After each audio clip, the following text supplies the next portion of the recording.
Honest is one of the most scary genres of music for me.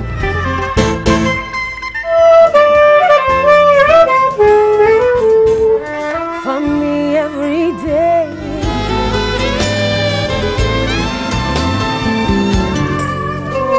Irifemasi nisu tadi magero.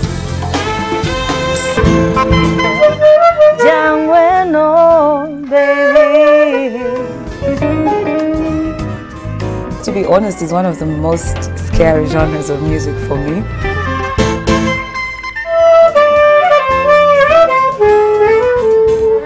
For me every day.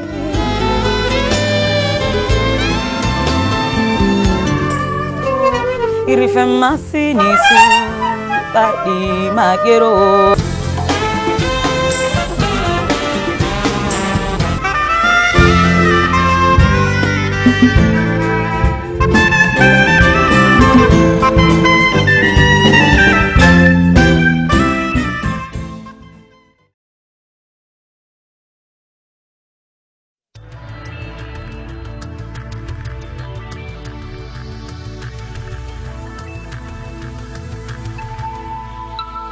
This is NTV.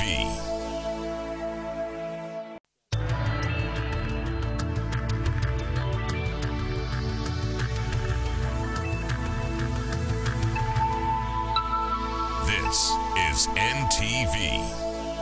Kwene embeera y'abasajja bano essuubi nga lyakugwamu maama. bano abasajja bano abasajja abanaatera n'okujja kusigiriza ffe ekiro basituleko emiwumbo gy'emmere bagitwale sogera byange kibanza bana bagamba nga bagamba ne bwagala nkubulira ebyange jatugenda emyanzi mpulira banyumya babeera bakujerega waliko omusawo w'ekinansi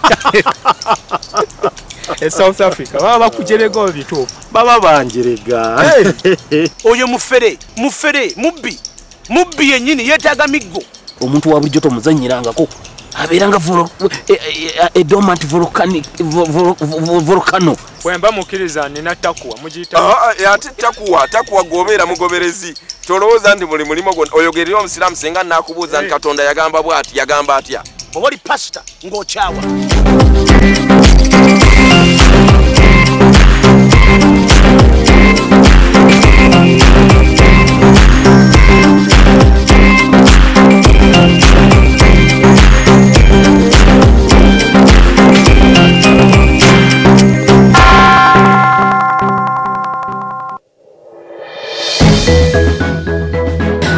Cabinet.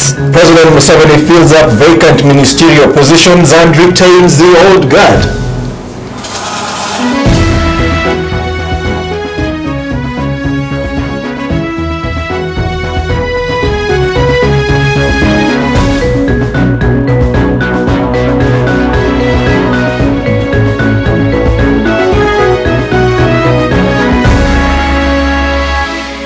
Tonight, Olympic gold medalist Stephen Kiprotich is 200 million shillings richer, an assistant superintendent of police, 9 ranks higher than what he was before he touched down this morning to a rapturous welcome. Also tonight, President Museveni names new faces to his cabinet, filling the several gaping holes in his cabinet. But will this cabinet be effective? This story forms part of the debate tonight, so be sure to have your say. It's Wednesday night, the 15th of August 2012. A very warm welcome to NTV Tonight, coming to you live from our studios here in Kampala. Let's take you straight into the rest of tonight's main headlines. Another body recovered as Army names the dead and survivors of Sunday's helicopter crashes in Kenya. Heroes welcome. President Museveni gives Olympic gold medalist Stephen Kiprotich a 200 million cash prize as prisons hand him a promotion. Also tonight, the Ministry of Health investigates 3 suspected cases of Ebola in Mbale district.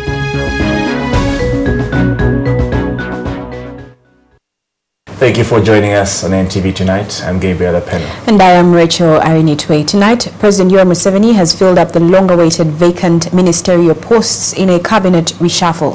Some of the positions fell vacant early this year when the 9th Parliament threw out some of the candidates the President had suggested but were deemed not fit for the jobs for various reasons. In a statement to media houses, the President has appointed 9 new ministers and made 4 transfers. Michael Balike starts this newscast with that report.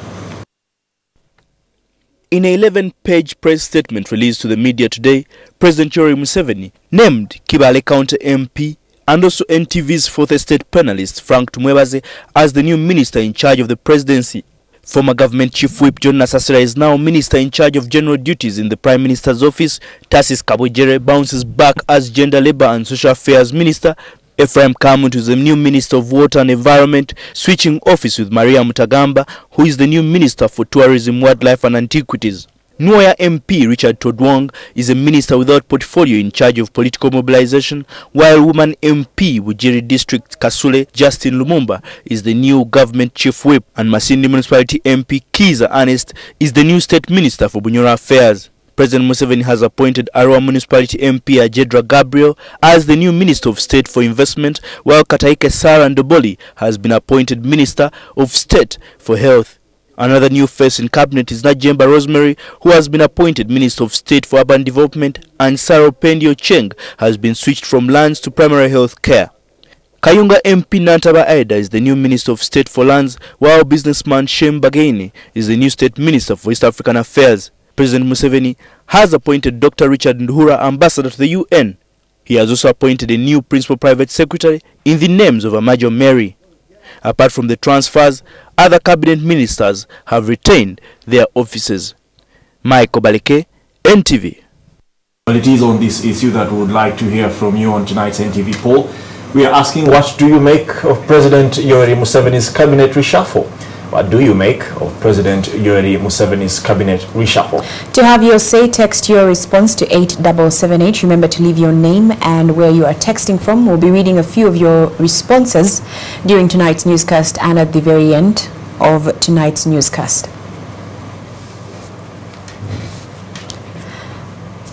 Now, Kenyan authorities say they have found yet another body as the search continues for 4 soldiers still missing when 3 UPDF attack helicopters crashed on Sunday in the Mount Kenya area.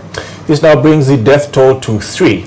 The Uganda Ministry of Defense has also released the names of the 2 soldiers who died. Well, the list also includes the names of 21 other soldiers aboard the Mi-24 and Mi-17 helicopters who survived. Craig Kadoda brings us up to speed with the latest. Deep within the treacherous rocks and trees in the Mount Kenya forest lay the wreckage of the Mi-24 helicopter that crashed on Sunday. It was only the telltale signs of hard landing that created a clearing within the forest that helped the rescue team find the soldiers. They too could not believe they had survived the ordeal. When we look at the wreckage, we also get surprised that anyone could have survived. I believe many people will not want to believe that when they look at the wreckage. So I cannot tell you I did anything special that saved us, but probably God's mercy. But the occupants of another helicopter were not that very lucky. Rescue workers found it burnt to ashes and it was still smoldering at the time these pictures were taken. Now, the Ministry of Defense has released the identities of the 2 crew members who died as Captain William Letty and Lieutenant Patrick Nahamia. The names of the 20 other soldiers aboard the 3 helicopters who survived have also been released. These include Lieutenant Colonel Chris Kaseja, Major Charles Okidi, Captain George Buga, Captain Samuel Kitenyi, Captain Assad Magombe, Lieutenant Robert Bakashaba, Lieutenant Job Osret, Lieutenant Everest Sebagenzi, Lieutenant John Nyanzi, Lieutenant Charles Alemo, Second Lieutenant Gideon Taremwa, Second Lieutenant Asaf Barije, Ongaria Patrick, Ayesiga Nixon, Nakabanda George, Wamagali Yahaya, Kalulu Wilberforce, Komunda John, Eritu Robert, Wamujisha Koleb, and Muse Mark. As the search continues for 4 soldiers still missing in the Mount Kenya area, the Kenya Defence Forces say they have found 1 more body. Managed this morning to retrieve the 2 bodies which were identified trapped in the cockpit, both the front and the rear cockpit of the aircraft that burnt down. And from what we are getting, those who are at the site were able to see a 3rd body. The search efforts, coordinated by the Kenya Defence Forces and backed by the Kenya Wildlife Service, among others, is being slowed down by the bad weather. Kwekadoda, NTV.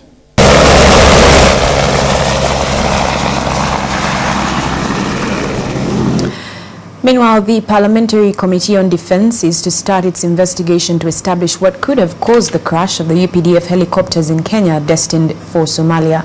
The investigations come barely a day after government set a 7-member team headed by General Salim Saleh to probe the accident, which has so far claimed 3, 4 are still missing and 21 survived. The committee this afternoon met the State Minister for Defence, General Jeje Odong, Land Forces Commander, General Katumba Wamala, and the Army spokesperson Colonel Felix Kulaija to brief Parliament of what befell the nation on Sunday. Jingle Francis reports. Bad news of Uganda's Mi-24 helicopters which crashed in Kenya left Uganda's Air Force in shock.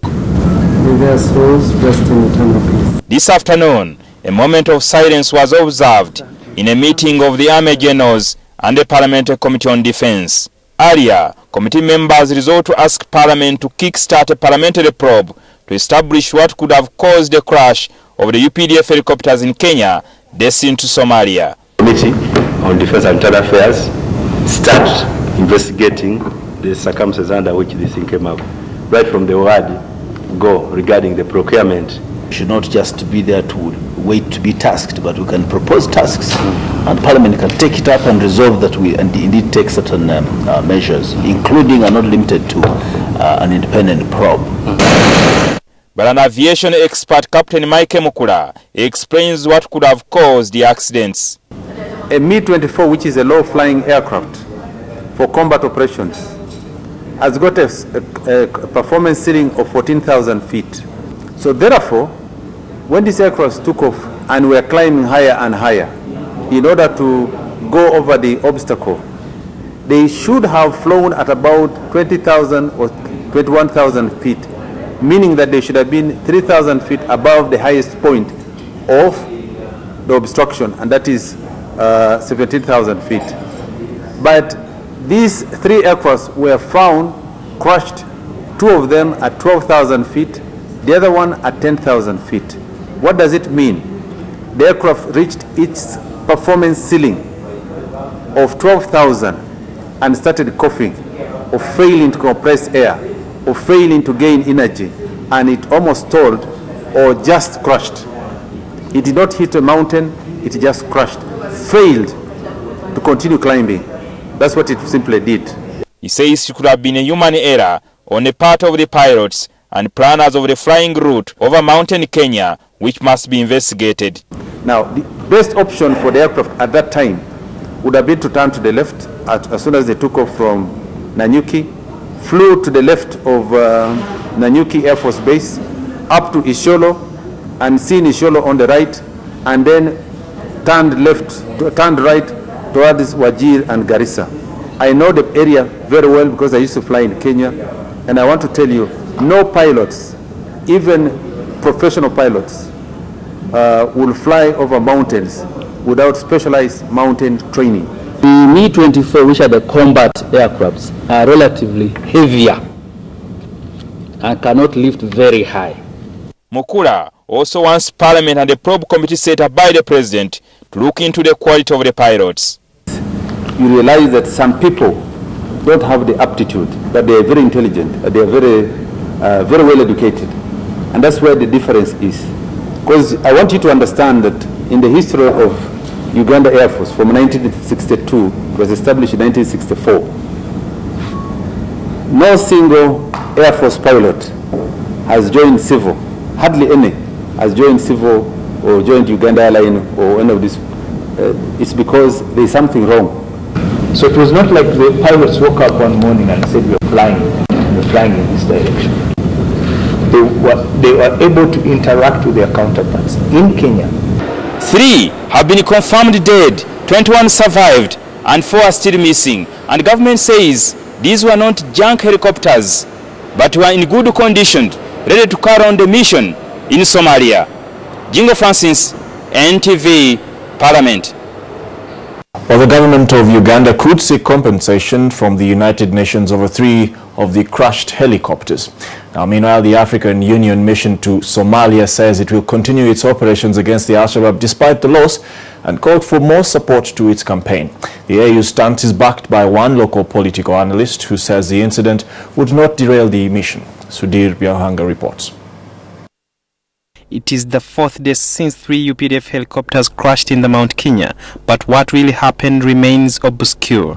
The multiple UPDF helicopter crash is a big sense of loss to the country, but according to military analysts, this should not derail the AMISOM forces who are on a precarious peacekeeping role in Somalia in taking on the Al-Shabaab so that they can bring sanity within the Horn of Africa. But the government is supposed, or AU, is supposed to replace others. Because right now, these people, the Al-Shabaab, are in disarray. This is coming at a time when AMISOM forces led by UPDF continue to regain most of the Al-Shabaab strongholds. The helicopters were to beef up the ground forces headed to Kismayo, where the Al-Shabaab remain logged. Chisolo, a former NRA fighter, downplays the accident that has now drawn in 3 probe committees, including one from Kenya. All these things are expected. The Americans only don't tell you. I'm giving you the example of the Americans. Don't only tell you, but they get a lot of these problems, especially in Afghanistan. Meanwhile, the State Minister of Defense, Lieutenant General J.J. Odong, says government is considering seeking compensation from the UN. But we are still studying the documents which we have signed with them to see whether there is room for us to be compensated or not. When the Uganda Air Force contingent was flagged over a week ago, it was hoped it would also provide aerial escort for convoys, reconnaissance operations along the supply routes, medical evacuation, air search and rescue. Against this setback, the special representative of the chairperson of the African Union for Somalia urged the international community to expedite the training and deployment of replacement helicopters and crew. Sudhir Biahanga, NTV. Crowds in Uganda have given a hero's welcome to Stephen Kiprotich, the country's first Olympic gold medal winner in 40 years. NTV's Alfred Odong captured his arrival and reception at State House in Entebbe as President Yoweri Museveni played host to the sports celebrity. Olympic gold medalist Stephen Kiprotich's arrival in Entebbe brought work to a standstill as the airport staff, government officials and the fans cheered him for winning Team Uganda's only medal in the just concluded games in London. Kiprotich was equally overwhelmed as the Commissioner General of Prison announced his promotion before he received the Guard of Honor for securing Uganda a gold medal, the second since Akiba's in 1972.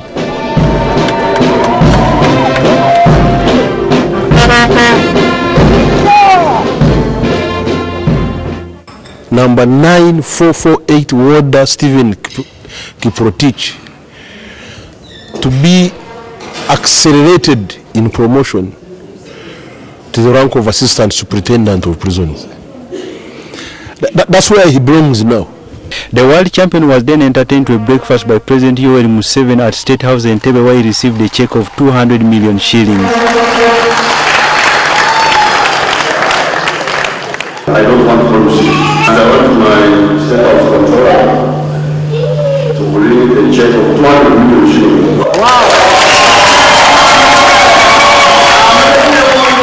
President Museveni equally considered Kiprotich's plea for government to construct his parents' shelter, and His Excellency pledged to put up a 3-bedroom structure as well as having the sports facility completed in a period of 1 year. Alfred Odong, NTV.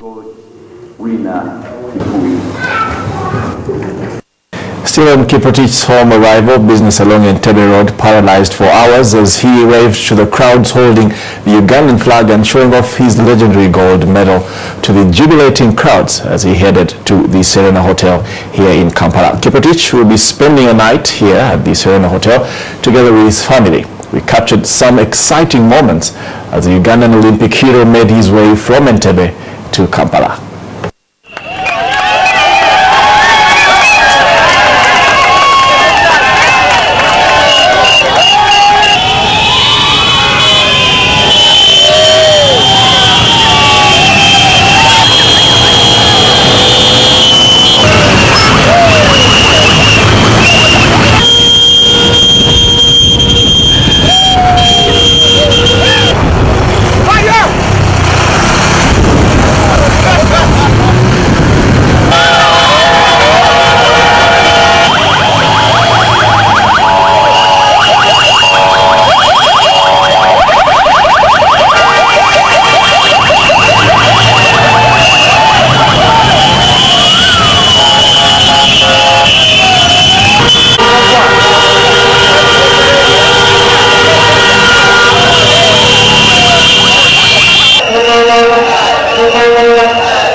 Amazing scenes there's Kiprotich returns home. We'll now take a break. Ntv Tonight continues with more stories, including what you're about to see. The search for Makerere University Vice-Chancellor narrows down, with Professor Dumba Sentamu being the front-runner. And on NTV Connect this week, the city of Istanbul, Turkey's economic, social and cultural heartbeat. NTV Tonight continues after this short break. Don't go anywhere.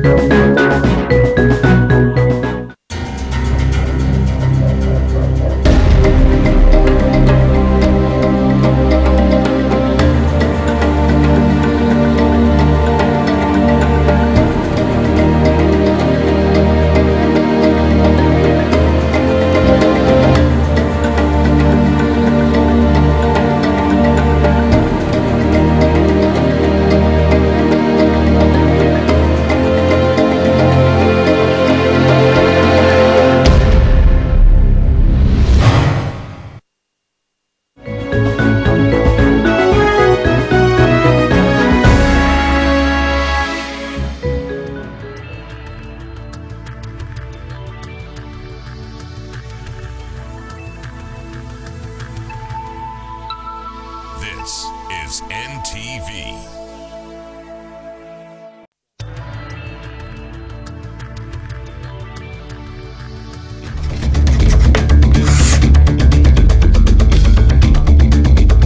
Fieldwork has been defined by different scholars. Some think it is an art.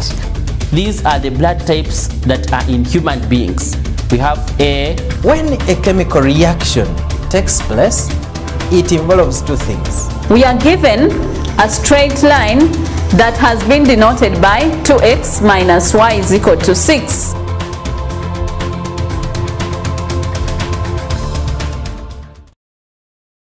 Kwene embeera y'abasajja bano essuubi nga lyakugwamu maama bano abasajja abanaatera n'okujja kusigiriza ffe ekiro basituleko emiwumbo gy'emmere bagitwale sogera byange kibanda bana bagamba nga nebagamba ne bweyagala nkubulira ebyange jatugenda emyanzi mpulira abanyumya ababeera bakujerega waliko omusawo w'ekinansi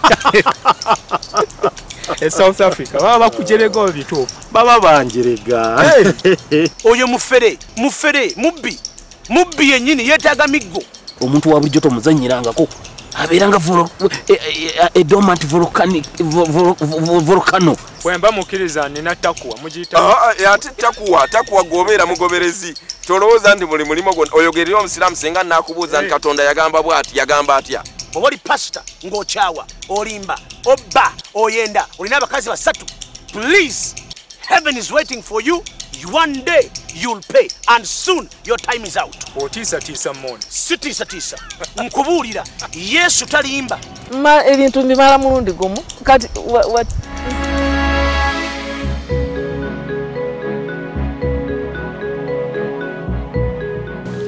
Welcome back to NTV Tonight. We start with a reminder of our NTV poll question for tonight, and of course some of your responses tonight. We asked, what do you make of President Yoweri Museveni's cabinet reshuffle? What do you make of President Yoweri Museveni's cabinet reshuffle? Now remember, tonight's question is not a poll result oriented one, so we'd just like to have your views on the issue. Now please text your comment or contribution to 8778. We shall sample some of them just right now. Nyabiondo Vitas Moheire say the president has done good bringing in young and fresh minds, but he still believes that all the people can deliver to the people's expectation, which is not true. They are sleepy, and as age takes the center stage, their capacity to deliver also drops. And Taban Wilfred from Kansanga saying, well, I hope the reshuffled ministers will serve to the expectations of Ugandans. I pray that they desist from corruption. Okay, please keep those comments and contributions coming. We shall sample some more of them before we wind up NTV Tonight this evening. All right, moving on now, with the country still jittery over an Ebola outbreak that hit Chibale in the west 2 weeks ago, the Ministry of Health is investigating 3 suspected cases of the disease in the eastern district of Mbale. Well, the patients are being treated as alert cases, and part of the hospital has been cordoned off while confirmatory tests are conducted. Florence Naluyimba brings us that report. Ebola is very much evident and a killer, claiming up to 9 out of every 10 people who get infected with a deadly virus. Within a space of a month, 16 people have died and 2 are still Ebola positive, admitted at Kagadi Government Hospital in Chibale district in western Uganda, where the cases were first reported in July this year. Against this backdrop, fears of an Ebola outbreak are now rocking in Mbale district. Yesterday, there were some 2 scare cases which we admitted with signs of bleeding. But one of them, there was bleeding, but we later discovered that he has been having episodes of bleeding. Another suspected case is a patient exhibiting symptoms of bleeding, diarrhea and vomiting for 2 weeks after returning from South Sudan. Not likely to have been Ebola, because within 2 weeks it would have already killed him, or he would have recovered from it.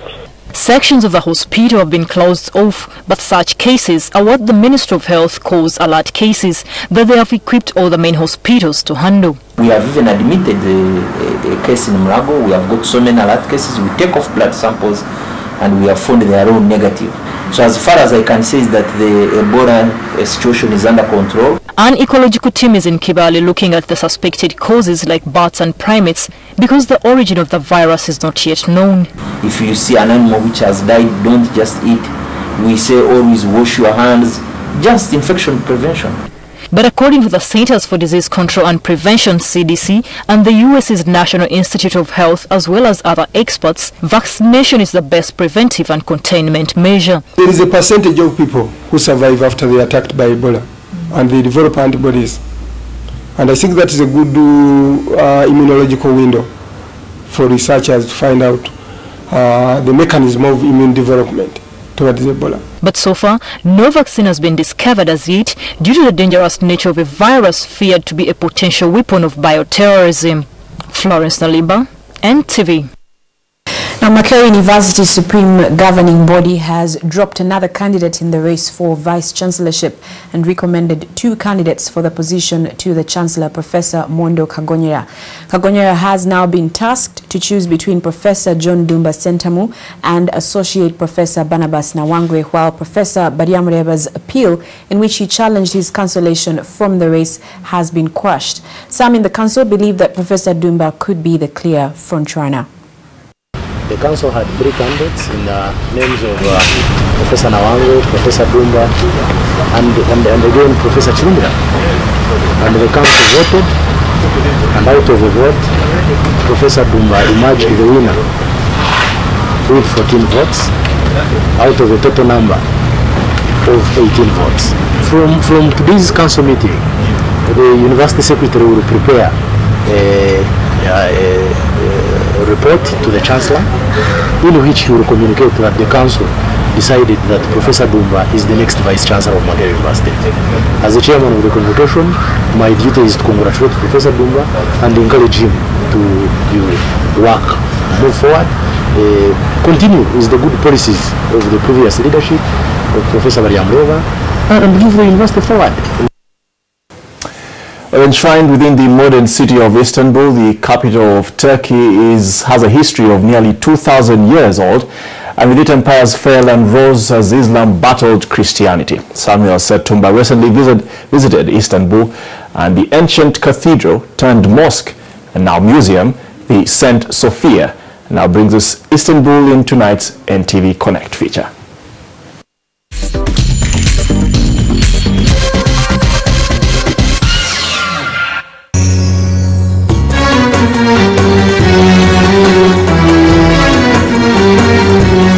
This is Istanbul today, the capital of Turkey. This city, still bearing signs of its history, was formerly called Constantinople, the main city of the Byzantine Empire, named after Roman Emperor Constantine I. Istanbul is coming from the Istanbul. Istanbul meaning that more Islamic people are living to the one places. That's the reason when the time is passing, the name is changing also as a Istanbul. Visitors to this city will principally see history between Christian and Islam, and between Rome and the Ottoman Empire. Being guests of the state, we traveled like real top-class tourists. Istanbul has 3,000 mosques, 157 churches, and 10 synagogues, underlining the religious significance that goes with the history of the city. Most prominent about the history of the city is this building, the Hagia Sophia, or St. Sophia. From 6th century, the first building is from 6th century. They are building that one. They are using about 900 years as a church. After that, they are converting as a mosque. Today, we are going to visit as a museum.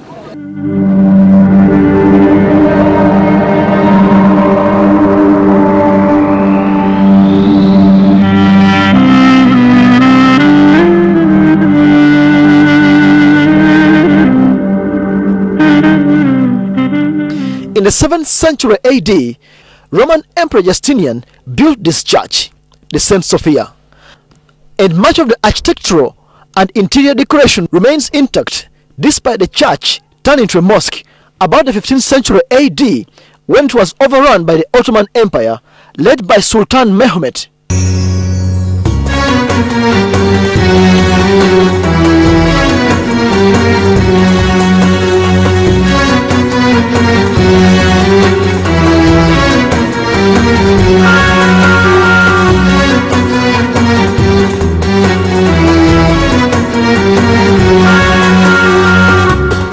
But Istanbul is also a peninsula, and as guests of the state, we were treated to a cruise between Europe and Asia. This is a nice place to put a face to a story. Turkey is a nation that has one foot in Asia, another in Europe. Their claim is take two. But as I was trying to do that, I was offered advice by an apparent fan. Turkey is a nation that has one foot in Asia and another in Europe.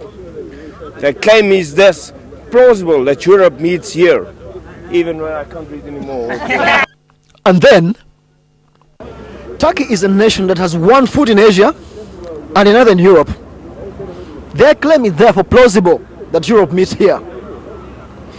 Even that, as simple as it sounds, is a point to sell, especially to foreigners. Surprisingly, this is a city of shops and not supermarkets. These shops are family businesses, and from this sprouts this over $1 trillion economy that is unilaterally taking on the Chinese and others for Africa. History is minting millions of dollars for Turkey. An example of what tourism, if given enough attention, can do. Samuel Setumba, NTV in Istanbul, Turkey.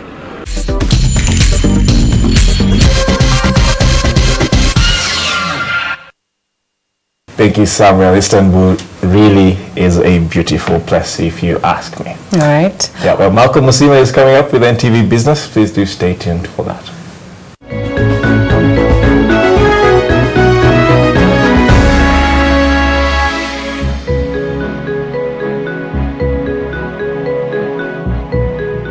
Welcome to Abdul Jabbar's whole meal.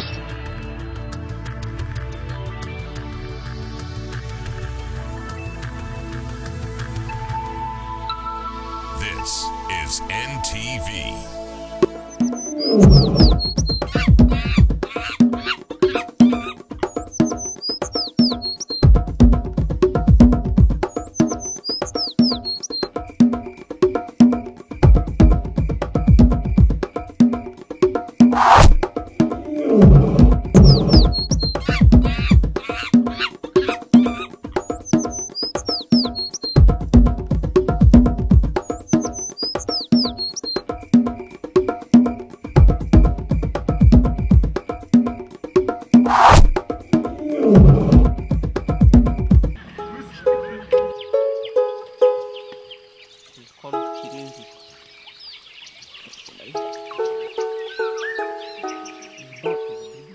The mountain gorilla is considered endangered species, with only about 720 mountain gorillas left in the world. And these live within 4 national parks split into 2 regions: Bwindi Impenetrable Forest National Park, Mahinga Gorilla National Park in Uganda, Volcanoes National Park in Rwanda, and Virunga National Park in the Democratic Republic of Congo.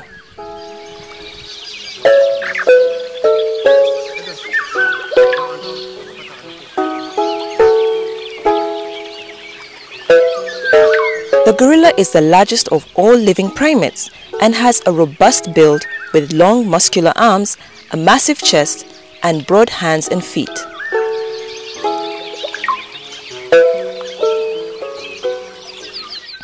It has longer and darker hair than other species, allowing it to live and travel at high altitudes where temperatures drop to below 0 degrees Celsius. The gorillas can be identified by nose prints unique to each individual.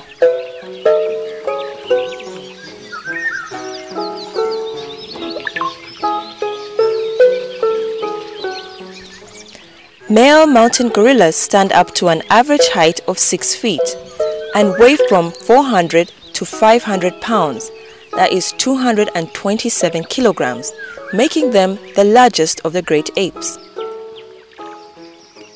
Adult males are called silverbacks because they develop a streak of silver hair on their backs with maturity. The silverback is the leader and the ultimate protector of his band. The mountain gorilla is most active between 6 a.m. and 6 p.m. Most of this time is alternated between foraging, eating, and resting. They are herbivores and consume large amounts of vegetation. Adult males can eat up to 34 kilograms of vegetation a day, while a female can eat as much as 18 kilograms.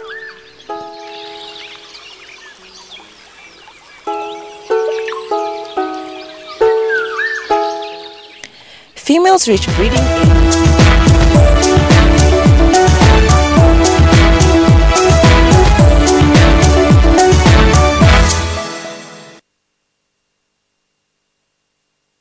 A very warm welcome to Wednesday's NTV Business. Malcolm Sim, and first tonight, questions have continued to emerge over the bidding exercise for NSSF's pension tower project, which with one of the bidders appealing the award of the contract to the winner and another complaining of loss of bidding papers. Now, the fund's managing director, Richard Byarugaba, however, downplays the questions raised, noting that the concerns raised are being addressed.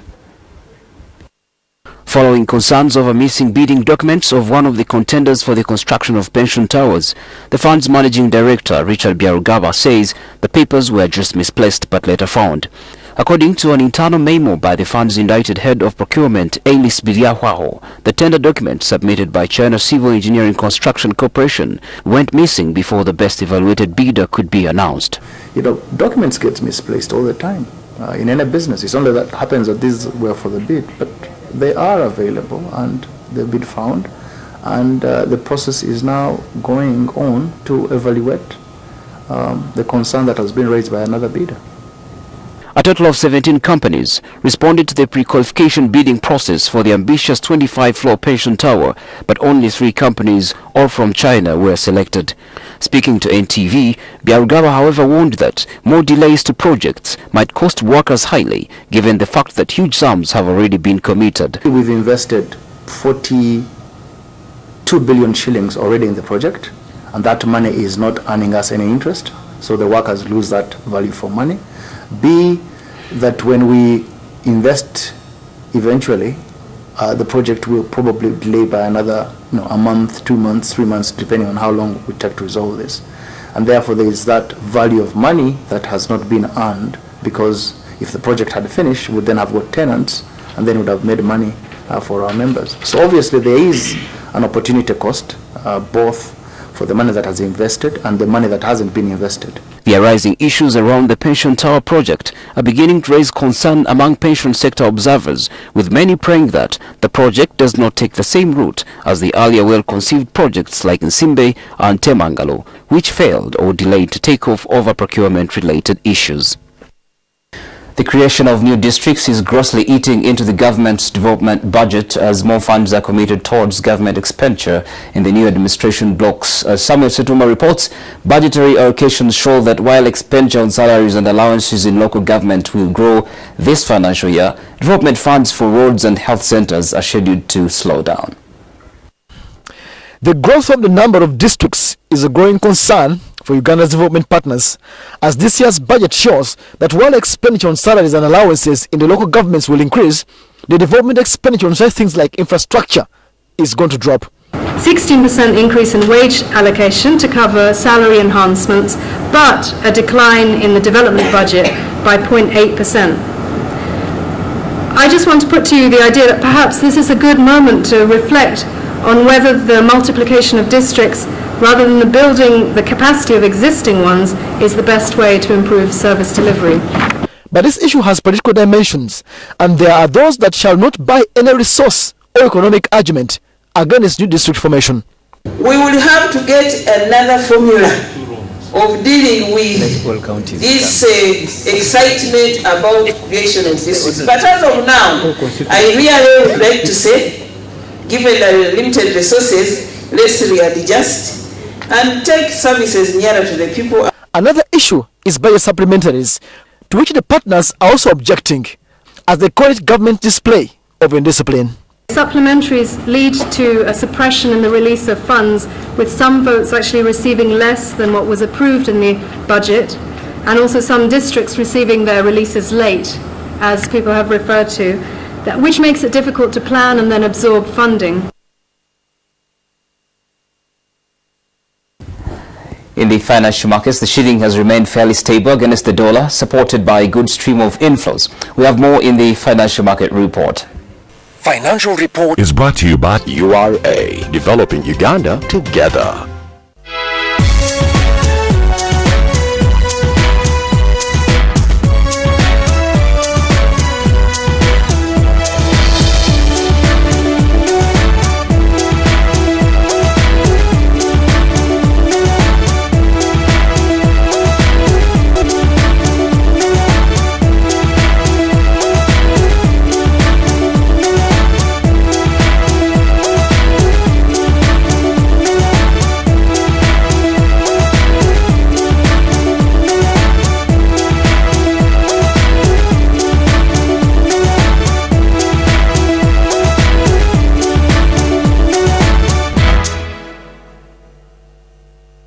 All vehicles are required to revalidate their registration using our new online module and get a new logbook. All newly imported vehicles will also be registered online using this new online module. Get out of the line and get online.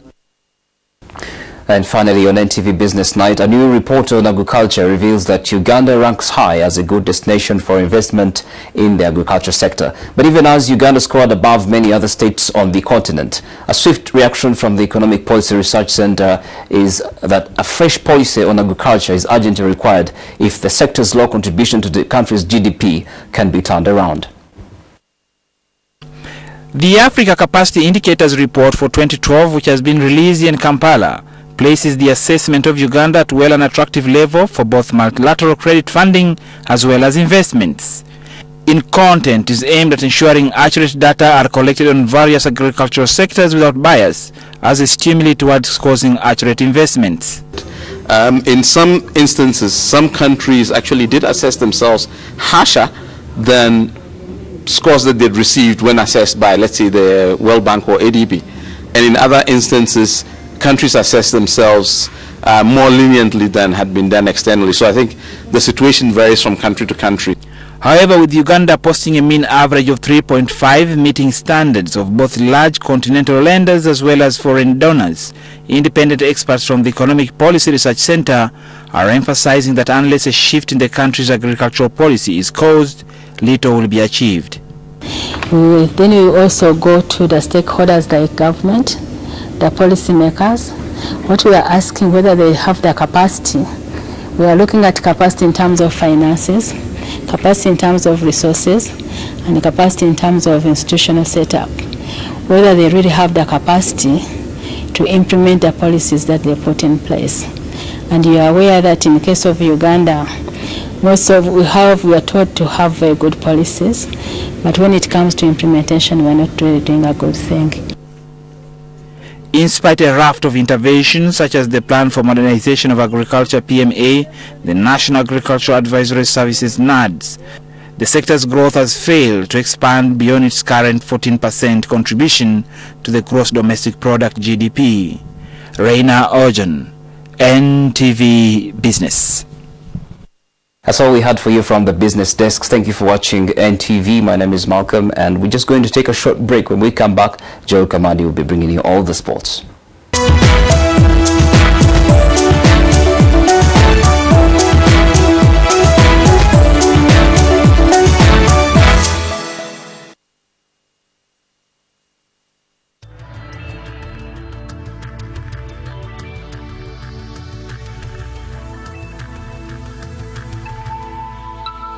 This is NTV.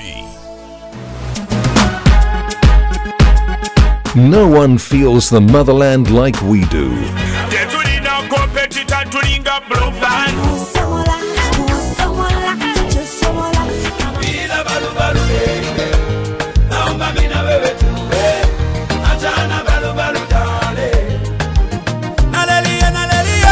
So tune in every day at 6 p.m. and Fridays from 11 p.m. for the best in homegrown music.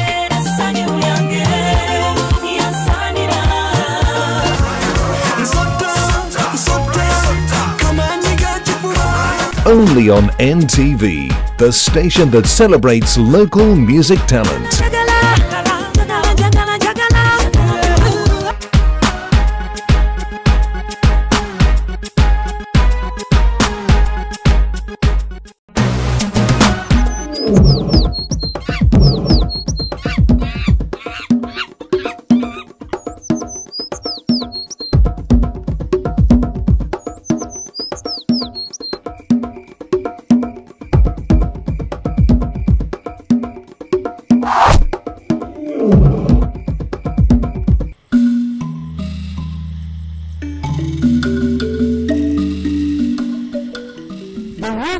Giraffe is named after the renowned British zoologist Lionel Walter Rothschild. It's the second most endangered giraffe subspecies with only a few hundred members. All of those that are living in the wild are in protected areas in Uganda and Kenya. The Rothschild giraffes have the basic appearance of other giraffe subspecies: long legs, a long neck with 7 elongated vertebrae, and a leopard-like coat. The base of the leg has spines which project upward and form a hump over the shoulders. They have ankle muscles that hold the neck upright. But they are taller, measuring up to 6 meters, ranking as the tallest of all mammals, with an adult male weighing up to 2,000 kilograms. A giraffe's fat can weigh up to 10 kilograms and measure about 60 centimeters in length. This is the only subspecies to be born with 5 horns.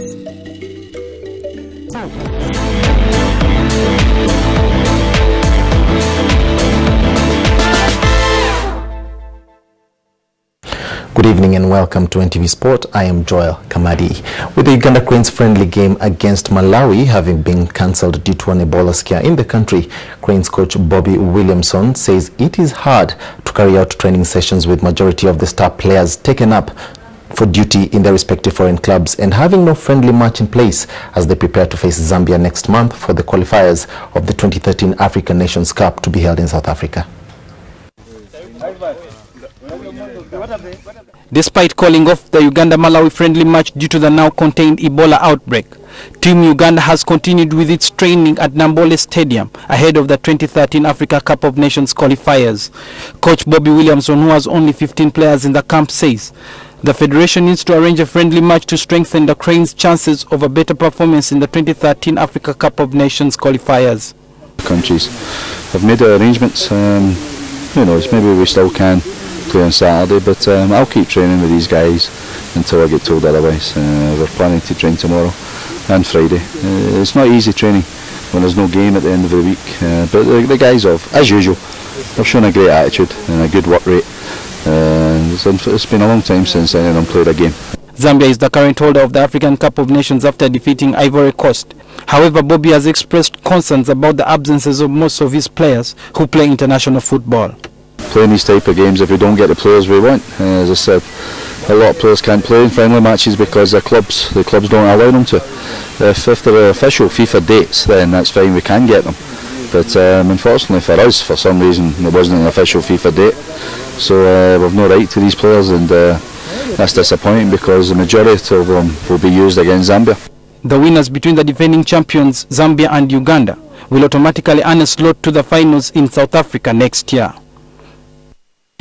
Now, teams have so far registered for the FIMA Cup of Nations for motocross, with Zambia being the latest to confirm an entry of 12 riders in the 50cc, 65cc and 85cc categories. The riders will have their bikes taken through Tanzania and Motukula border, while the team of riders and support will fly to Uganda on the 23rd. Zambia's strong point will be in the lower classes, and they will face off against teams Uganda, Kenya and powerhouse Zimbabwe.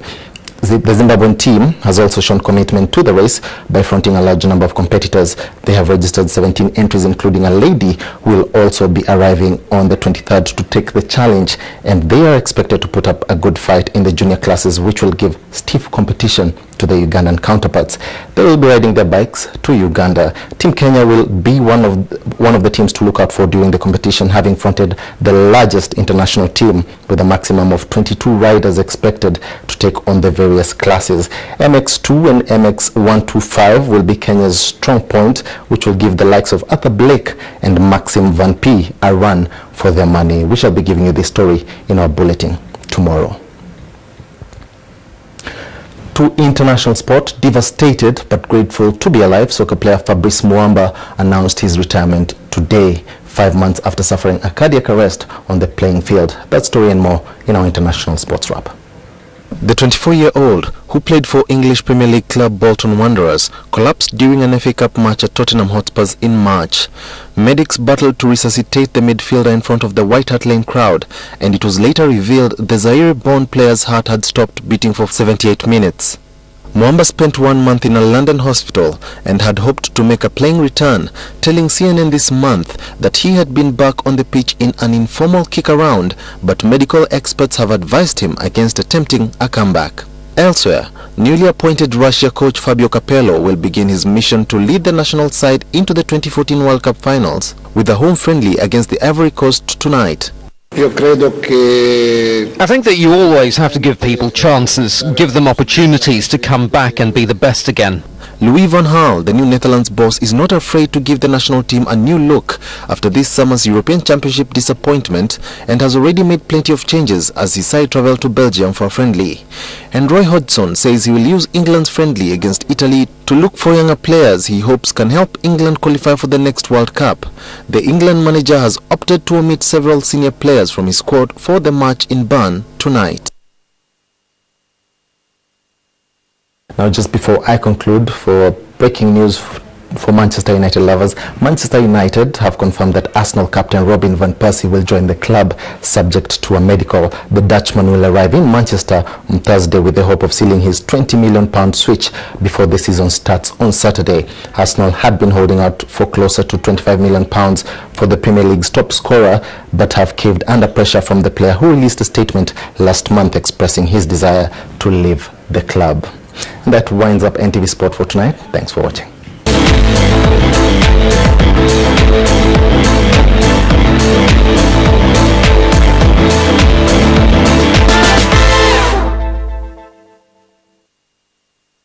Watching NTV Tonight, let's have a look at Thursday's weather prospects.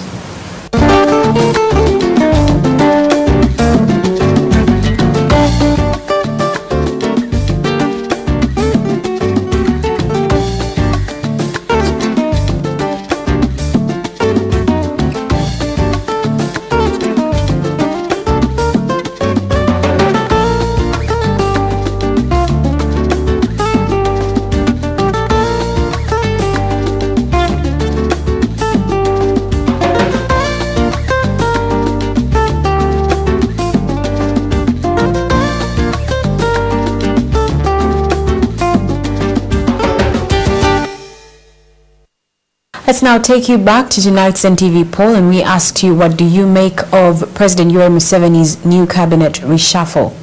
Thank you so much for all of your comments. We shall sample more of them right now. Well, Claire Twiggy, you say at least every region of Uganda is represented. I feel the new cabinet reshuffle is not biased at all. And Okui Busia is saying, yes, this reshuffle was a true characteristic of a true leader, and he says that it shows good strength of our president. Okay, Mujimu Duncan Kalenzi, you go a little personal. You say, I'm happy for Frank Tumwebaze, the Fourth Estate panelist. I hope he will make it in his new position as Minister for the Presidency. And Eremite Moses in Mbala saying, no, two wrongs don't make a right. I don't think this will solve any atrocities. Well, thank you so much for all of your responses. And NTV poll will return tomorrow with yet another question for our discussion here. All right, that concludes NTV Tonight. I'll return later with NTV Late Night for a final roundup of the day's main developments. But for now, that's Wednesday's NTV Tonight. I am Rachel Arimutwe. I'm Gabriel Epinu. Thanks for watching. Have yourselves a good evening. Bye-bye.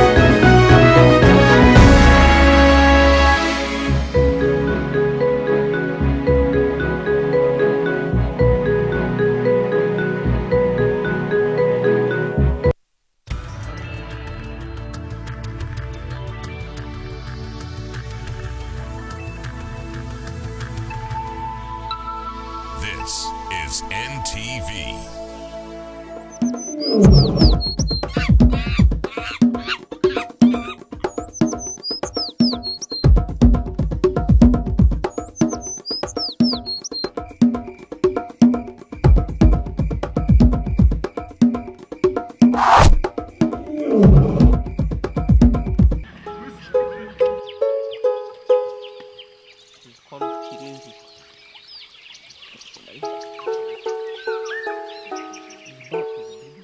The mountain gorilla is considered endangered species, with only about 720 mountain gorillas left in the world. And these live within 4 national parks split into 2 regions: Bwindi Impenetrable Forest National Park, Mahinga Gorilla National Park in Uganda, Volcanoes National Park in Rwanda, and Virunga National Park in the Democratic Republic of Congo.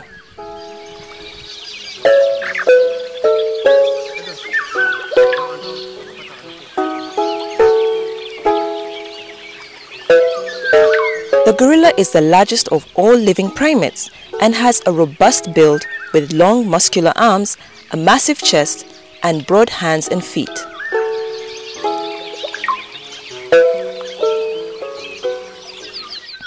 It has longer and darker hair than other species, allowing it to live and travel at high altitudes where temperatures drop to below 0 degrees Celsius. The gorillas can be identified by nose prints unique to each individual.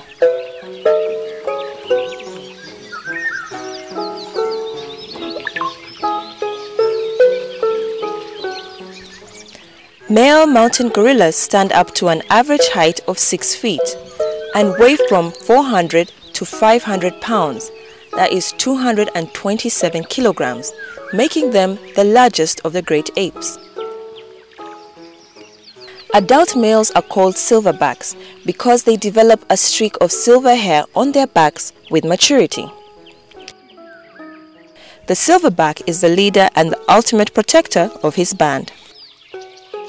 The mountain gorilla is most active between 6 a.m. and 6 p.m. Most of this time is alternated between foraging, eating, and resting. They are herbivores and consume large amounts of vegetation. Adult males can eat up to 34 kilograms of vegetation a day, while a female can eat as much as 18 kilograms.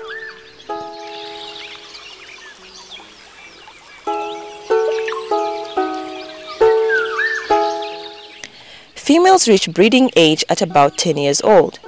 They typically bear young every 4 to 5 years, giving birth after a gestation period of 8 to 9 months.